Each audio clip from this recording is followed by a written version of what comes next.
Hey, what's up, everybody? True Boxing here. Thank you for coming back to get hit with the truth. So today we're continuing the 2023 mid-year top 10s, as we are going to look at the 160-pound middleweight division and see what's going on over there with the rankings now from the beginning of the year. So before we get into that, if you guys could smash the like button, leave a comment, subscribe to the channel, I really do appreciate any and all support that I can get as I try to build my channel up here. And if you don't like what I'm doing, you could always give me a thumbs down and let me know why. And, you know, I'm all about it. It's all good. I'm not really tripping. But back to 160. So this division really, I mean, it wasn't great coming in. It's taken a major hit, losing a lot of stars. Got a couple little blips here and there, but it's really a division that is been definitely depleted. And I'm hoping by the end of the year it can just get an infusion of fighters or good fights that could take it back to what it used to be. Because the middleweight division, pretty prestigious division, you know, in the history of boxing, and it really needs some good fighters and some talent. So the guys that are dropping out, first off is Sergey Derevyanchenko, former multiple time world title challenger. He moved up to 168 to fight Jaime Munguia, and he looked great. He probably should, you know, it was a close fight, could have went either way.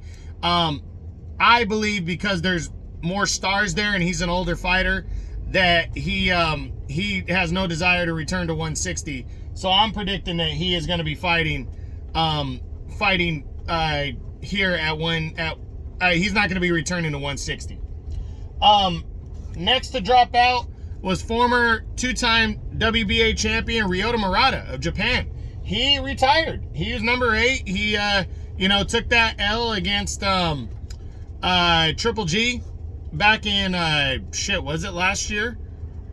Did he fight Triple G last year? I think he did. In that unification bout, he got stopped by Triple G. He's an older guy. He's like 36. Even though he didn't have a super long career as a pro, you know, he decided to hang him up early in the year. So congrats to Murata, the two-time champion, and sad to see him go because I like Murata. I thought there was some fights there to be made, but you know, guy doesn't, is he not feeling it anymore? He's not feeling it anymore. Next to drop out was number 5, Jaime Munguia, the former junior middleweight champion, still undefeated. He decided to move to 168 and fight Sergey Derevyanchenko, who is also moving up. And it was a great fight. He ended up winning by a split decision.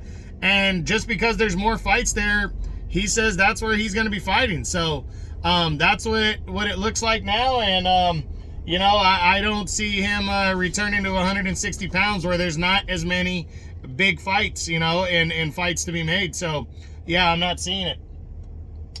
And then the last guy to drop out is undefeated and current WBC champion Jermall Charlo.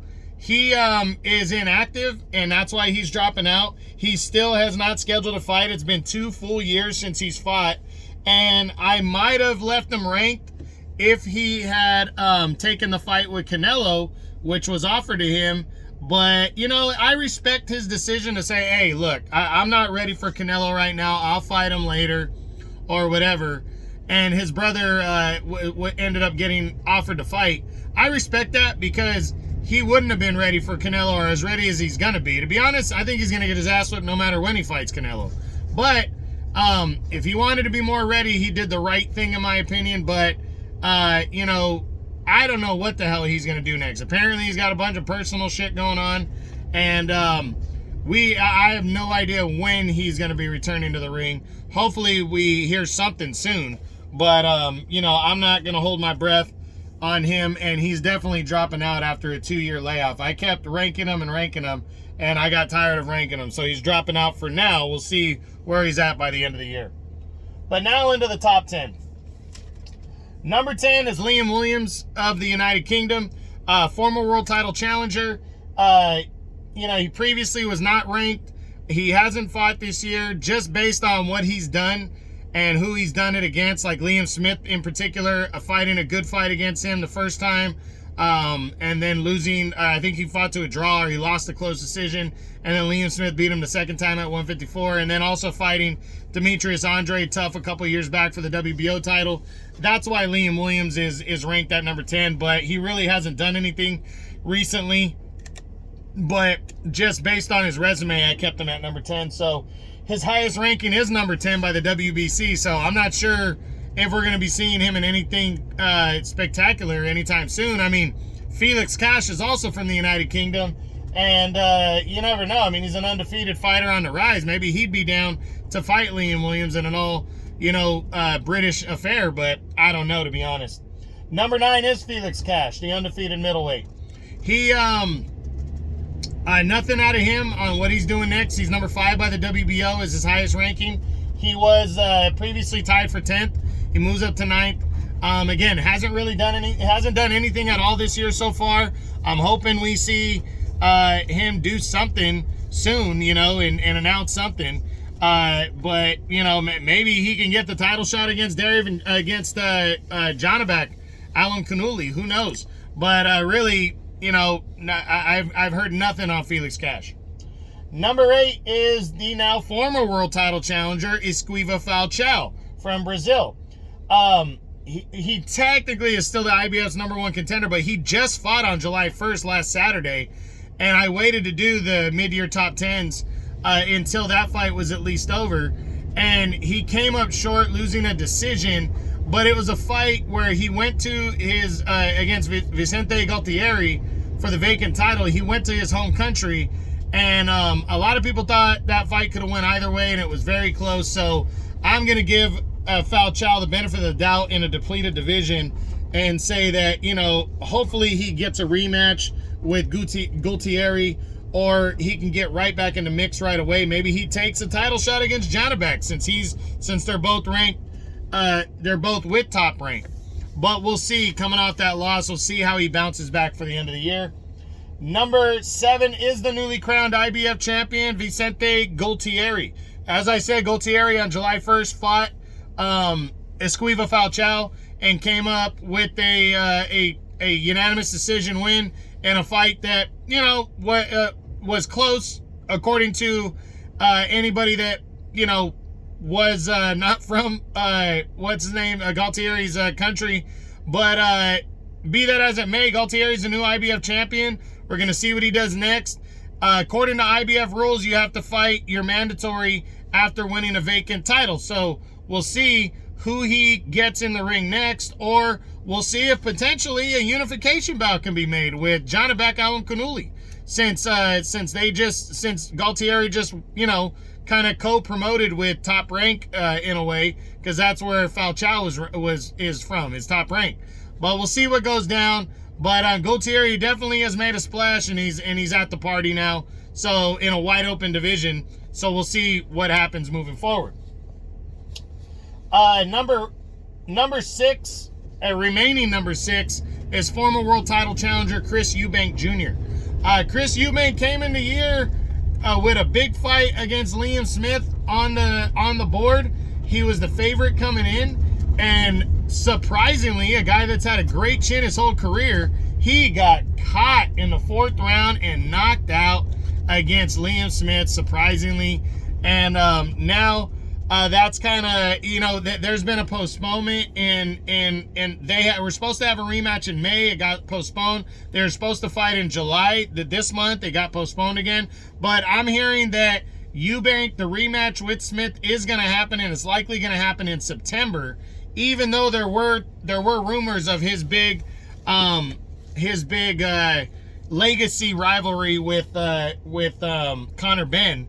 But really haven't heard much about that. I'm just hearing that it's likely he's trying to get that showdown with what's his name back on track, the rematch with Liam Smith. And that's a big one right there. A win could get him a title shot and maybe the fight with Conor Benn right away, or a loss could hurt him badly. So we'll see what happens. If how he does. And we got to make sure that fight gets, formally announced first. Number 5, moving up 2 spots from number 7, is the WBA champion, middleweight champion, Erislandy Lara. We don't really know exactly what Lara is going to do next. Well, we do know. It looks like he's going to fight Danny Garcia at a catchweight of 155, which I don't think will be a big deal for Lara because he was a career fighter at 154, and he finally signed on to this fight with Lara.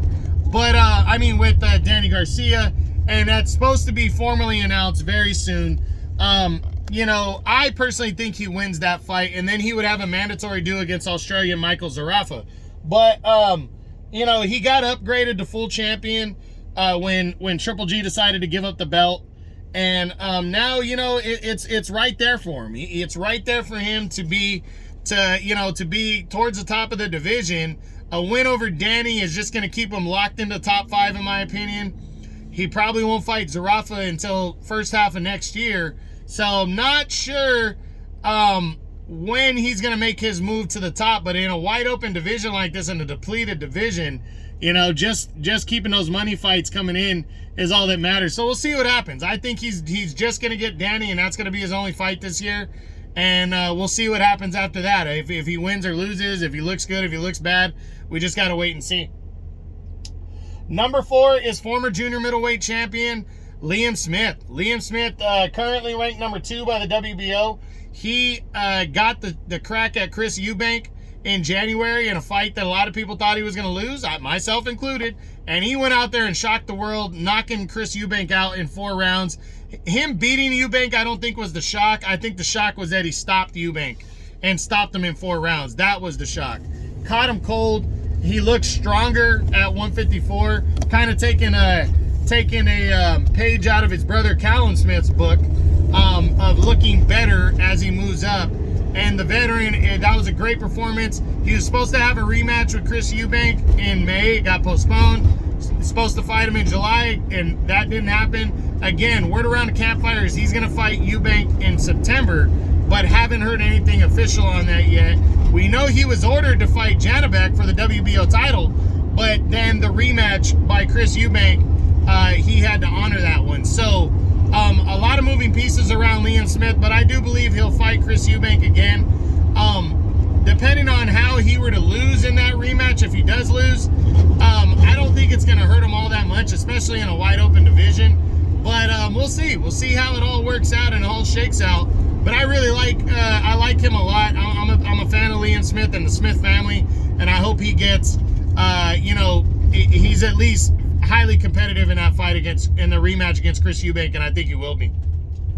Number 3 is WBO champion, undefeated, Janibek Alimkhanuly, Kazakh style as they call him.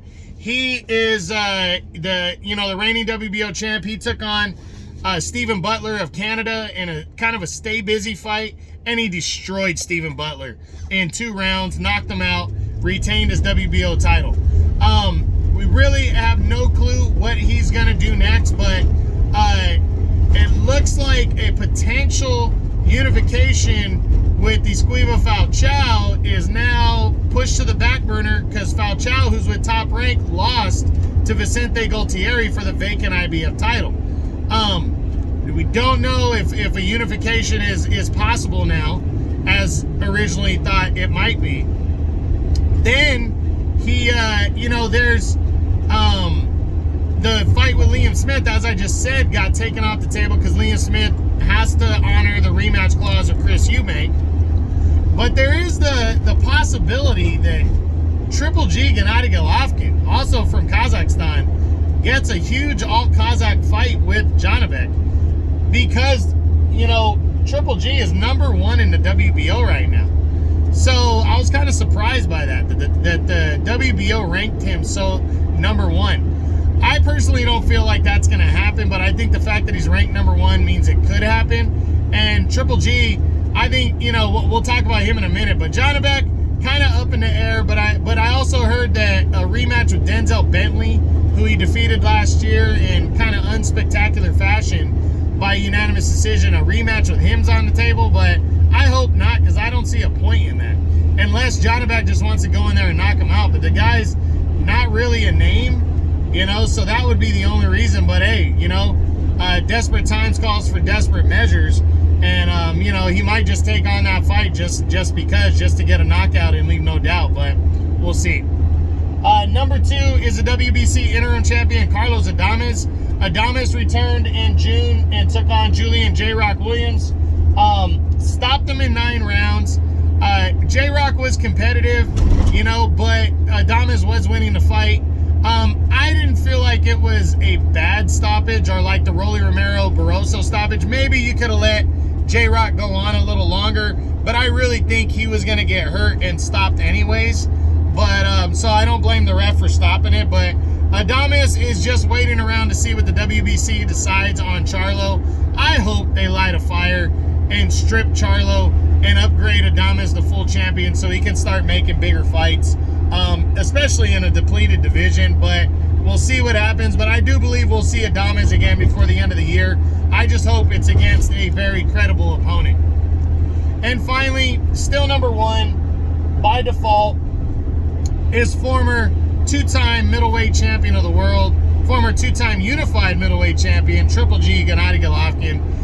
Triple G decided to give up, you know, his other title as well. I believe he had given up, he had already given up the, I think it was the WBA belt. But anyway, he gave up both the WBA and the IBF titles instead of making mandatories. And now, you know, word is they really don't know what he wants to do. As I said, he's a number 1 contender in the WBO and the WBC at middleweight, so he could get a title shot if he wanted.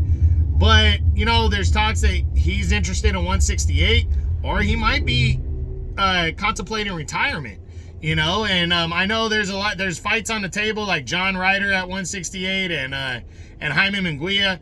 But I'm interested in seeing what Triple G decides to do. We might not see him back for the end of the year. We might not see him fight again. But I hope we do. I think Triple G doesn't want to go out on that loss, that third loss to Canelo, especially with the way he came back in the last few rounds of that fight. You know, I think he should make one more run of it, as long as he's got that fire in his belly. But if he doesn't, he's going to have to take time to see what he wants to do and go from there. But I like Triple G, and I hope we see him back, even if it means he hurts middleweight more and moves up to 168. So we'll see what happens, but that's it. That's what I got. That's my 2023 mid-year top 10s on the 160-pound middleweight division. I hope you guys enjoyed the video. If you did, smash the like button, leave a comment, subscribe to the channel. I appreciate any and all support. This is True Boxing. You've been hit with the truth.